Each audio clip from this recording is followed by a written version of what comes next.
ప్రభువా, నా పెదవులను నా హృదయమును శుద్ధి చేయుము. నేను నీ పవిత్ర సందేశమును ప్రజలకు వినిపింతును.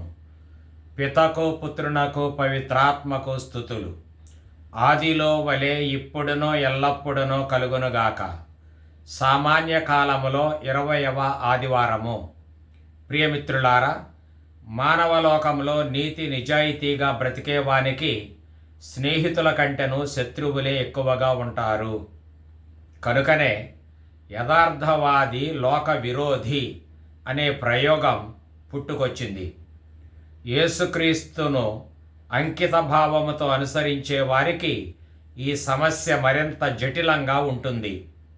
యేసు ప్రభువు ప్రబోధించిన ప్రేమాజ్ఞను పాటించటంలో పట్టుదలగా ఉండేవారు 3 రకాల ఇబ్బందులను ఎదుర్కొనవలసి ఉంటుంది. 1. హింసలను ఎదుర్కొనవలసి ఉంటుంది. దీనికి చక్కని ఉదాహరణం ఇర్మీయా ప్రవక్త అనుభవించిన హింసలే.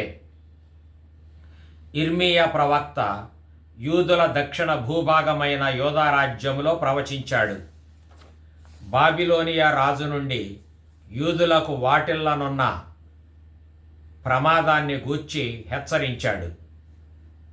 త్వరలో బాబిలోను రాజు యూదా రాజ్యంపై దాడి జరిపి వారిని జయిస్తాడని వాకొన్నాడు. అతని మాటల్లోనే చెప్పాలంటే అవి ఇట్లు కొనసాగాయి. ప్రభువు పలుకులు ఇవి: ఈ నగరమున నిలిచియుండువారు యుద్ధము, ఆకలి, అంటురోగము వలన హతులగుదురు. నగరమును వీడి బాబిలోనియుల పక్షమున చేరువారు బ్రతుకుదురు. వారు కనీసము తమ ప్రాణములనైనా నిలబెట్టుకొందురు. నేను ఈ నగరమును బాబిలోనియా దండునకు వశము చేతును. వారు దీనిని పట్టుకొని స్వాధీనము చేసుకొందురు అని హెచ్చరించాడు. ఇర్మీయా 38:2-3 వరకు. అప్పుడు రాజ్యాధికారులు ఈ మాటలకు చెవియొగ్గి అప్రమత్తం కాలేదు. కానీ వారు ప్రవక్తను దేశద్రోహిగా భావించి నాటి రాజ్యపాలకుడైన సిద్కియాకు ఈ విషయమును తెలియజేశారు. 1 మాటకు 2 మాటలు జోడించి రాజునకు ఆగ్రహం పుట్టించేలాగా ఫిర్యాదు చేశారు. రాజు తన ఆస్థానములో పనిచేసే అధికారుల మాటలను నమ్మాడు. కనుక మీరు ప్రతిపాదించినట్లే చేయండి, అతనికి మరణశిక్ష విధించండి, నేను మీకు అడ్డు నిలువను అని సిద్కియా రాజు అభయమిచ్చాడు. ఇదే మంచి అవకాశం అనుకొని ఆ రాజ ఆస్థానపు అధికారులు కుట్ర చేశారు. ప్రవక్తను అంతమొందించటానికి కయ్యతో నిండిన పాడుబావిలోనికి త్రాళ్లతో దించివేశారు. అందులో అతడు ఊబిలో దిగబడిపోయాడు. పైకి వచ్చే అవకాశం లేదు. అన్నపానీయాలు లేకుండా చేసి ప్రవక్తను హతమార్చటానికి అంతటి అమానుషమైన క్రూరత్వానికి రాజాధికారులు పాల్పడ్డారు. కొద్ది రోజులు అలా ఉండిపోతే తప్పక ప్రవక్త తిండి తిప్పలు లేక ప్రాణం విడిచేవాడే. కానీ దేవుడు ఇర్మీయాను చేయి విడువలేదు. దేవుడు ఒక ఇథియోపియా దేశీయుణ్ణి ప్రేరేపించాడు. అతని పేరు ఎబెద్మెలెక్.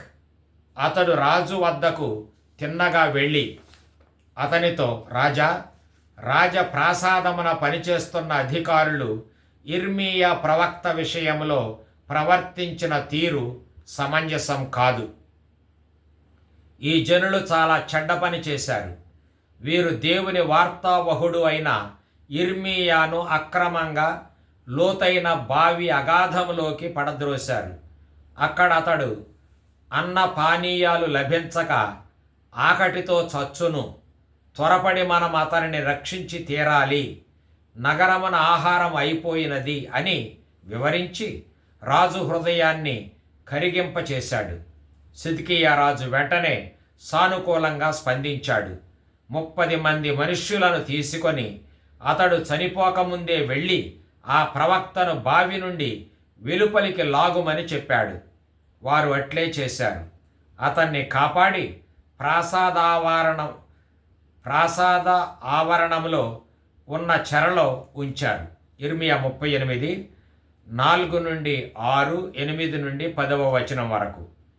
దేవుడు ప్రవక్తను అంతటి క్లిష్ట సమస్య నుండి, ప్రాణాపాయము నుండి కాపాడినందుకు అతడు ప్రభువు చేసిన మేలును ఈ రీతిగా బాహాటంగా చాటి చెప్పాడు. అదే ఈనాటి ప్రత్యుత్తర కీర్తనం.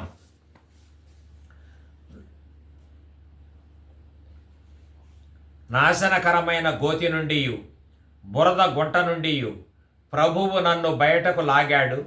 నన్ను కొండ కొమ్మున నిలిపి నాకు భద్రత కల్పించాడు. ఈ విషయమును నేను గ్రహించి ప్రభువును స్తుతించు నిమిత్తము నా నోట ఒక క్రొత్త పాటను ఆలాపింపచేశాడు. ఈ ఉదంతమును తెలుసుకొని అనేకులు ప్రభువునకు భయపడినట్లు చేశాడు. వారు ఆయనను నమ్మునట్లు చేశాడు. ప్రభువును నమ్ముకొనిన నరుడు ధన్యుడు. దబ్బర దైవములను కొలుచు గర్వాత్ములతో చేతులు కలుపని జనుడు భాగ్యవంతుడు. ప్రభు, నేను దరిద్రుడను, దీనుడను. నీవు నన్ను జ్ఞప్తి యందుంచుకొనుము. నాకు సహాయకుడవును, రక్షకుడవును నీవే. కనుక ప్రభు, జాగు చేయక నన్ను ఆదుకొనుము. నాకు సాయపడుటకు శీఘ్రమే రమ్ము. నీ ప్రాణము తీయజూచు వారు అవమానమున మునిగి అపజయము నొందుదురుగాక. ఇది ఇర్మియా చేసిన ప్రార్థన. ఇదే ప్రవక్త విజ్ఞాపనం. ఆయన నమ్ముకొనిన దేవునికి కృతజ్ఞతాస్తుతి గీతం కూడా ఇదే. ఇంతకు ఇర్మియా ప్రవక్త చేసిన నేరమేమిటి? అతడు యోధా ప్రజలకు పొంచియున్న ప్రమాదాన్ని గూర్చి రాజును, ఆయన క్రింది అధికారులను, ప్రజలను హెచ్చరించటమే అతడు చేసిన తప్పు. ఇర్మియా దేవుని తరపున మాట్లాడాడు. దేవుని ఆజ్ఞను అతడు పాటించాడు.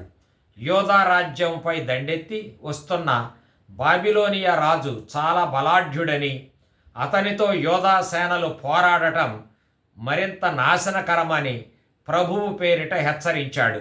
అది యోధరాజ్యపు అధికారులకు మింగుడు పడలేదు. అందువలన అతని హెచ్చరికను తిరస్కరించారు. తిరస్కరించటమే కాదు, అతనిని భూమి మీద ఉండకుండా చేయాలని కుట్రపూరితంగా రాజును ఒప్పించి ప్రవక్తను చంపించే ప్రయత్నానికి పూనుకొన్నారు. ప్రవక్తను పనికిమాలిన వానిగా భావించారు.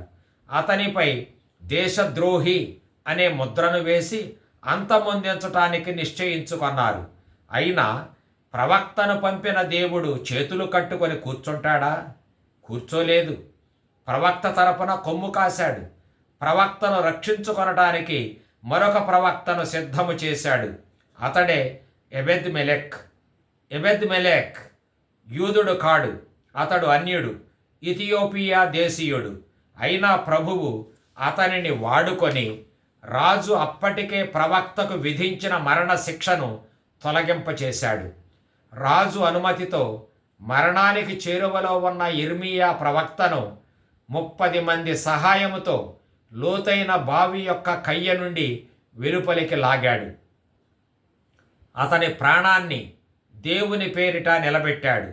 అప్పుడు ఇర్మియా, నేను పీడితుడను, దరిద్రుడను, నిరుపేదను అయినా ప్రభువు నన్ను జ్ఞప్తియందు ఉంచుకొన్నాడు అని సంతోషాన్ని వెల్లడించాడు. ఇక్కడ 2 అంశాలు మనం నేర్చుకోవాలి.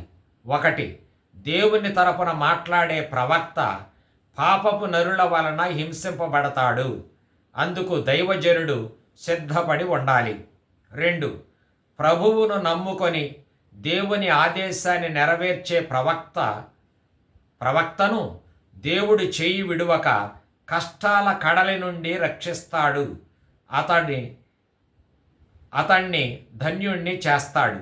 ఇది కష్టాల తరువాత లభించే విజయానందం. దేవుని మాట ప్రకారం నడుచుకుంటూ దేవుని ఆజ్ఞలకు బద్ధుడై ఉండేవాడు కష్టాల కడలిలో ఎదురు ఈదవలసి ఉంటుంది. ఆ విషయాన్ని హెబ్రీయులకు వ్రాసిన లేఖ ఇట్లు వర్ణిస్తుంది. అధ్యాయం 12 వచనాలు 1-4 వరకు. విశ్వాసులారా, మీ ప్రభువైన క్రీస్తు ఎట్లు పాట్లు పడెనో, పాపాత్ముల పగను ఎట్లు సహించనో ఆలోచింపుడు. మీరు పాపముతో పోరాడుటలో ఇంకను రక్తము చిందునంతగా ఎదిరింపలేదు. కుమారుడా, ప్రభువు నిన్ను శిక్షించినప్పుడు శ్రద్ధ వహింపుము. ఆయన నిన్ను మందలించినప్పుడు నీవు నిరుత్సాహపడకుము. దేవుడు తాను ప్రేమించు వారిని శిక్షించును, తాను స్వీకరించు ప్రతి కుమారుని దండించునని. హెబ్రీయులకు వ్రాసిన లేఖ 12:3-6 వరకు. దీనిలో ఇమిడి ఉన్న వాస్తవం ఇది. లోకరక్షకుడును దైవతనయుడును అయిన యేసుక్రీస్తు అంతటివాడే దుష్టుల చేతుల్లో నానా యాతనలు అవమానాలు భరించాడు. అలాంటప్పుడు మనబోటి మానవ మాత్రుడు నీతికి న్యాయానికి నిలబడాలంటే ఇంకెంతటి శ్రమలను అనుభవించాలో యోచింపుడు. క్రీస్తు పాపముతో పోరాడుతూ తన రక్తాన్ని ధారపోశాడు, ప్రాణాన్ని త్యాగం చేశాడు. మరి మనం మాత్రం పాపముతో జరిపే పోరాటంలో రక్తం ధారపోసేటంత వరకు వీరోచితంగా పోరాడవలదా? ఇర్మీయా దేవుని తరపున మాటలాడి ప్రాణాపాయానికి గురయ్యాడు.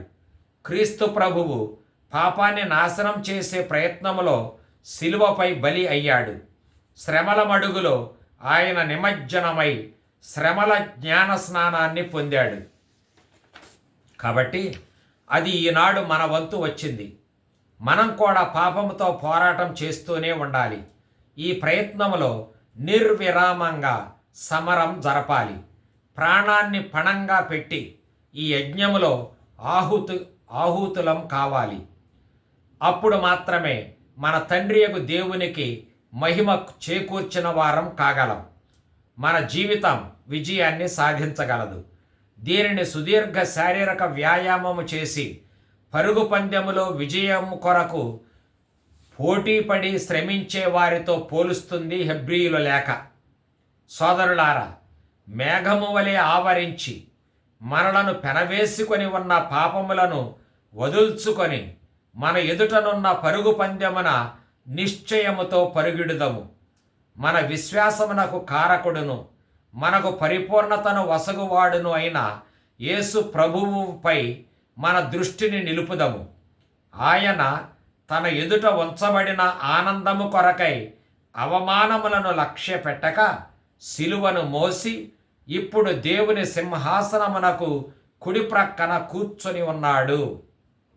హెబ్రీయులకు రాసిన లేఖ 12:1-2 వరకు. అనగా మనకు ఎంతో హానికరమును నాశనాత్మకమును అవమానభరితమును అయిన పాపముతో పోరాడక తప్పదు. ఈ పోటీలో మనం ఎంతగానో శ్రమించవలసి ఉంటుంది. అయినా పాపముతోనూ అవినీతితోనూ రాజీ పడకూడదు. దానిని ద్వేషిస్తూనే, దైవమును ప్రేమిస్తూనే సమరం సంఘర్షణ కొనసాగిస్తూనే ఉండాలి. అప్పుడు గాని దేవుడు మన కొరకు ఏర్పాటు చేసిన ఆనందం మన సొంతం కాదు. ఈ విషయంలో మనం మన దృష్టిని యేసుక్రీస్తు పైననే నిలుపుకోవాలి. ఈ పోటీలో మనకు చక్కని తర్ఫీదును ఇచ్చి మనలను ప్రోత్సహించి మన ఆత్మవిశ్వాసాన్ని పెంచి మన పట్టుదలను హెచ్చించి విజయం వైపునకు నడిపించగల సమర్థుడు ఆయనే. ఈ ప్రభువే మన క్రీడా శిక్షకుడు. ఆ ప్రభువును చూచి మనం ఇవన్నీ అభ్యసించాలి. అప్పుడు మాత్రమే స్వర్గరాజ్యములో మనం పరమానందం పొందగలుగుతాము. మన ప్రభువు కూడా పాపాత్ముల అసమ్మతిని, వ్యతిరేకతను, విరోధాన్ని ఎదుర్కొన్నాడు. అంత మాత్రాన ఆయన శ్రమించటం మానుకోలేదు. మనం కూడా సదా శ్రమిస్తూనే, నిరంతర కృషితోనే పాపపు ప్రభావాన్ని అధిగమించాలి. ఈనాటి సువార్త గ్రంథ పఠనాన్ని పరిశీలిస్తే మన ప్రభువైన యేసుక్రీస్తు నోటి నుండి వెలువడిన మాటలు మనకు ఎంతో ఆశ్చర్యాన్ని కలిగిస్తాయి. మన ప్రభువు పాపాత్ములను వెదకి రక్షించటానికి నరావతారుడు అయ్యాడు. ప్రేమమయుడుగా రోగులను నయం చేశాడు. కుంటి, గ్రుడ్డి, గూనివారికి స్వస్థత ప్రసాదించాడు. కుష్ఠరోగులను కనికరించాడు. అశుద్ధాత్మలను పారద్రోలాడు. పాప మన్నింపును దయచేశాడు. అయినా ఈరోజు ఆయన తన శిష్యులతో చాలా ఖండితంగా ఇట్లన్నాడు, నేను భూమి మీద నిప్పు అంటించుటకు వచ్చి ఉన్నాను. నేను భూమి మీద శాంతిని నెలకొల్పుటకు వచ్చి తినని మీరు తలంచుచున్నారా? లేదు, విభేదములు కలిగించుటకే వచ్చి తినని మీతో చెప్పుచున్నాను. ఇక నుండి ఒకే ఇంటి యందు 5 ఉన్నచో వారిలో ముగ్గురికి ఇద్దరు, ఇద్దరికి ముగ్గురుగా విరోధులగుదురు. తండ్రి కుమారుని, కుమారుడు తండ్రిని, తల్లి కుమార్తెను, కుమార్తె తల్లిని, అత్త కోడలిని, కోడలు అత్తను ఎదురించను అని ప్రకటించాడు. లూకా 12:49 నుండి 53 వరకు. ఇక్కడ ప్రభువు ప్రజాభిమానం కొరకు తాపత్రయపడటం లేదు. ప్రజలకు నచ్చినట్లుగా మాట్లాడి వారి నుండి మెప్పు పొందాలని కోరుకొనటం లేదు. ప్రజాదరణం ఉంటేనే తన జీవితం గట్టెక్కుతుందని ఆయన తలపోయటం లేదు. కానీ ఆయన ప్రజలకు సవాలు విసురుతూ ఉన్నాడు.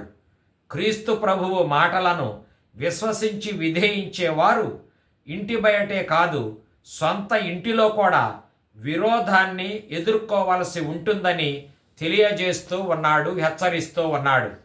చాలామంది సొంత లబ్ధి కోసం నీతి న్యాయాలను తాకట్టు పెడుతూ ఉంటారు. అవినీతితో వచ్చే ఆర్థిక లాభాల కొరకు కుయుక్తితో అక్రమాలకు పాల్పడుతూ ఉంటారు. అలా చేసి మేము చాలా పలుకుబడి గలవారము అని ఊరేగుతూ ఉంటారు. ఇట్టి విధానాలను అవలంబించేవారు సొంత రక్త సంబంధులను కూడా మోసగిస్తూ ఉంటారు. అందువలన సొంత కుటుంబములోనే విభేదాలు పొడచూపుతూ ఉంటాయి. అసలు దీని వెనుక ఉన్న సమస్య ఏమిటో ఇప్పుడు పరిశీలించి చూద్దాం.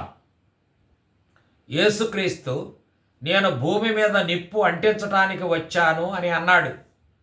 మన బైబిల్లో నిప్పునకు చాలా అర్థాలు ఉన్నాయి. ఇక్కడ నిప్పు అనే ప్రయోగం తీర్పు చెప్పుట, శుద్ధి చేయుట అనే అర్థాలతో వాడబడింది. ప్రభువు వచ్చింది ప్రజలకు తీర్పు తీర్చటానికి. అతని సందేశమే ప్రజలకు తీర్పు తీరుస్తుంది. ప్రభుని సందేశాన్ని కొందరు అంగీకరిస్తారు, కొందరు నిరాకరిస్తారు. అంగీకరించిన వాళ్లకు బహుమతి, నిరాకరించిన వాళ్లకు శిక్ష లభిస్తాయి. ఇంకొక విషయం ఏమిటంటే, క్రీస్తు ప్రభుని బోధన నరుల హృదయాలను శుద్ధి చేస్తుంది. లోహాలను అగ్ని శుద్ధి చేసినట్లు ప్రభుని బోధన మన మనస్సులను, మన మనస్సాక్షిని, హృదయాలను శుద్ధి చేస్తుంది. నేను పొందవలసిన బప్తిస్మం ఒకటి ఉన్నది, దానితో నేను బప్తిస్మం పొందాలి అని ప్రభువు అన్నాడు. ఇక్కడ బప్తిస్మం అంటే నీటిలో నిమజ్జనం కావటం కాదు, కానీ రక్షణాత్మక శ్రమలు అనే నీటి మడుగులో నిమజ్జనం కావటం. అనగా ప్రభువు పొందే జ్ఞానస్నానం, శ్రమలు, అవమానముతో కూడిన అతని శిలువ మరణమే. ఆ రక్షణదాయకపు మరణము కొరకే ఆయన కాచుకొని ఉన్నాడు. లూకా 12:49. ఒకే కుటుంబములో కొందరు క్రీస్తును అంగీకరిస్తారు, కొందరు నిరాకరిస్తారు. 2 వర్గాలుగా చీలిపోతారు. కనుక అతని వలన కుటుంబాలలో అశాంతి నెలకొంటుంది. ఇక్కడ క్రీస్తును అంగీకరించటం అంటే పాపముతో పోరాడి నీతితో నిజాయితీగా బ్రతకటం. క్రీస్తును నిరాకరించటం అంటే పాపముతోనూ అవినీతితోనూ చేతులు కలిపి జీవించటం. ఇట్టి పరిస్థితిలో అశాంతి నెలకొనటం అంటే నీతికి అవినీతికి మధ్య సంఘర్షణం జరుగుతుంది అని అర్థం. ఈ సంఘర్షణం వలన నీటితో కలిసిపోని నూనెలాగా ఎవరికి వారే యమునా తీరే అని అన్నట్లుగా జీవిస్తారు. అప్పుడు ఒకరిని ఒకరు పట్టించుకొనరు, వారి మధ్య అన్యోన్యత ఉండదు, వారు సోదర ప్రేమతో జీవించలేరు. ఈ కారణం చేతనే కుటుంబ జీవితం కూడా దుర్భరంగా రూపొందుతుంది. అందువలననే సిమెయోను మరియమాతతో ఈ శిశువు అనేకుల పతనానికి, ఉద్ధరణకు కారకుడవుతాడు అని ప్రకటించాడు. లూకా 2:34. అనగా క్రీస్తు ఒక ప్రశ్నాపత్రం లాంటి వాడు. నీవు ఆయనను అంగీకరిస్తే నీవు ఉత్తీర్ణతను పొందుతావు, నిరాకరిస్తే చదువు రాని వానిలాగా పరీక్షలో నెగ్గలేక తప్పుతావు. క్రీస్తు ప్రభువు ఎప్పుడూ వివాదాస్పదమైన వ్యక్తిగానే ఉంటాడు. నిన్ను పరిశోధించేవాడుగానే ఉంటాడు. అన్ని కాలాల్లోనూ అన్ని తావుల్లోనూ ప్రభువును అంగీకరించేవారు ఉంటారు, నిరాకరించేవారు ఉన్నారు కూడా. మనం చాలాసార్లు కొన్ని చిత్రపటాల్లో చూచినప్పుడు క్రీస్తు శాంతమూర్తి, మెత్తనివాడు, దయాపరుడు మాత్రమే కాదు, ఖండితంగా వ్యవహరించే న్యాయమూర్తి కూడా, అగ్నిని ఖడ్గాన్ని పంపేవాడు కూడా. కావున ప్రభువును అనుసరించేవారు కఠినమైన నిర్ణయాలు తీసుకొనవలసి ఉంటుంది. అది చేయగలిగితే క్రీస్తు ప్రభునికి యోగ్యమైన శిష్యుడుగానో శిష్యురాలుగానో ధన్యతను పొందవచ్చును. నిన్ను పాపములోనికి ఈడ్చుకొని పోయే ప్రవాహములోకి దిగకూడదు అనేది అలాంటి కఠిన నిర్ణయాలలో ఒకటి. మన దేవుడు పాపాత్ముని రక్షిస్తాడు గాని పాపముతో మాత్రం చేతులు కలపడు. కనుకనే ప్రభువు ప్రతిదినం మనలను తన ప్రబోధంతో సవాలు చేస్తూనే ఉంటాడు. ఆయనకు అనుకూలురమో లేక ప్రతికూలురమో తెలుసుకుంటూ ఉంటాడు. మనలను మందలిస్తూనే ఉంటాడు. కనుక ఈనాటి మాట ఇది: ప్రభువును నమ్ముకొనిన వారికి అలసట ఆయాసము ఉండదు. వారు డేగల వలె వేగంగా పరుగెడుదురు. ఈనాడు ఈ ధ్యానములో పాల్గొని భక్తి ప్రపత్తులతో ఆలకించిన మా శ్రోతలను సర్వశక్తిగల సర్వేశ్వరుడు పిత, పుత్ర, పవిత్రాత్మ దీవించి కాచి కాపాడునుగాక. ఆమెన్.